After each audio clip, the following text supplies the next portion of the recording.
Welcome to the CompliSpace presentation regarding the boarding standard for Australian schools and residences. My name is Craig de Cruz and I am the National Education Consultant at CompliSpace. Today I am privileged to share with you our journey over the past 12 months in developing a program through which schools can demonstrate compliance with the more than 100 components of this new national standard. During our journey, we have collaborated with a number of schools in formal user experience interviews, as well as having reviewed boarding documents from more than 40 boarding schools. We've also met with representatives of the Australian Boarding Schools Association, Boarding Australia, and several other bodies to enable us to best understand boarding needs across the country. To this end, we have interpreted the standard to simplify the compliance process for schools. You can be assured that our content has been tailored to not only ensure compliance with the standard, but to also encapsulate state or territory specific requirements. And it can be further refined to meet your school's specific values and your culture. The result, of course, is that we believe that this program will reduce your compliance burden and allow you to focus on caring for your boarders, which is basically what you do best. So, let's go to the slideshow. Welcome again to the CompliSpace presentation regarding the boarding standard for Australian schools and residences. The standard was developed and released in 2015 after extensive consultation with stakeholders, including the Australian Boarding Schools Association, Boarding Australia, and a number of boarding schools across the country. This standard was developed for the industry, by the industry. ABSA noted that more standards were unlikely to be welcomed by schools. They also noted that the concept of standards can be unsettling. However, the professionalism and reputation of the Australian school boarding industry rests on uniformly high standards of residential care. So, why should schools comply with the standard? Quite frankly, it's somewhat of a no-brainer. Firstly, it will assist you to reduce your risks of child abuse, boarder staff injury or death, legal action or reputational damage. Secondly, it will keep your boarding school competitive in a fairly finite market. And finally, it will assist you to prepare for the future legal reform. And like winter, that's coming. Now we know that the standard is not law, but it can be considered to be best practice. And, equally importantly, it provides a documented compliance framework for boarding schools. Mind you, saying that, it is now noted in the 2017 Western Australian Registration Standards for Non-Government Schools in Standard 10, and that makes the compliance with the standard legally enforceable in Western Australia.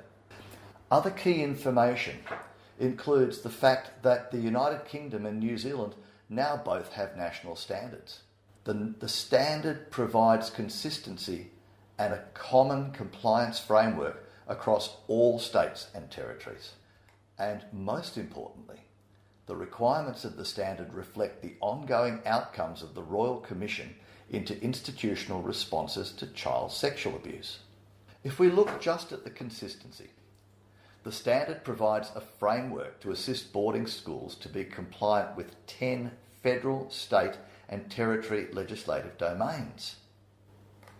These include contracts, WHS, child protection, privacy, registration, overseas students, and so on and so forth. Furthermore, when we look at the outcomes of the Royal Commission, the Commission has clearly shown that all organisations that work with children need to look very closely at their child protection practices, and they need to develop a culture of awareness of child protection. In the Hear No Evil report, they quoted, "Establishing good policies, providing good training, and creating a constructive organisational culture does not mean the job is done and senior managers can relax." So, how do you create this type of culture? Firstly, you need to lead from the top. You need to develop and drive the change management process that you want. And finally, you need a very clear governance, risk, compliance and policy framework to address child protection issues and risks in your school. So, what does the standard actually look like? It has 6 key sections, each one designed to meet specific requirements. For example, Scope and General, Section 1, contains the definitions. Borders, Section 3, deals with the care, protection, safety and holistic development of all of your boarders, including those with particular needs. The other standards are each also dealing with specific issues within boarding houses. So our program reflects the 6 sections, and we've added a 7th section for overseas students who are boarders. A full overseas students program is being developed at the moment, and this section is a summary of the key legal obligations. In addition to the national requirements, we have included specific state and territory variables for New South Wales, the Australian Capital Territory and Western Australia. Note that the standard is now referenced for Northern Territory government schools too. In order to accommodate the 100+ requirements of the standard, we have developed a wealth of new content that boarding schools will find invaluable. Some of the new policy documents include the boarding house daily routine page, a boarder health and wellbeing policy, a boarding staff first aid training policy, and a policy regarding the holistic development of boarders, plus many more. Our program also integrates seamlessly with many other CompliSpace programs as noted here. Your school may or may not necessarily subscribe to all of these modules.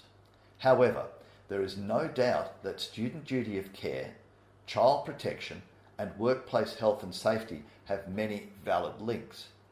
Finally, we have developed a landing page. This is very much like the ones that we use for registration compliance. It can be somewhat daunting when you first look at it with the many compliance requirements. However, this page is a summary of the standard, and it provides clear evidence of your compliance with each and every point in each section of the standard. It's a very, very handy checklist indeed, but not necessarily for all of your staff. So, in summary, what does our program cover?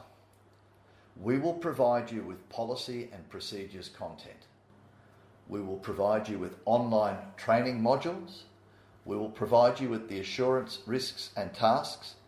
And we will provide you with a template boarding school handbook that will link back to the staff content in your policy and procedures content. Thank you so much for taking the time to watch this presentation. We hope that it's been valuable for you and that it encourages you to review your boarding policies and procedures in light of the national standard. If you would like to learn more about how you can best meet the criteria of the national standard and how to document your current processes, thus focusing more on the care of your boarders, please do not hesitate to contact me in the first instance. My contact details are on this slide. I look forward to hearing from you.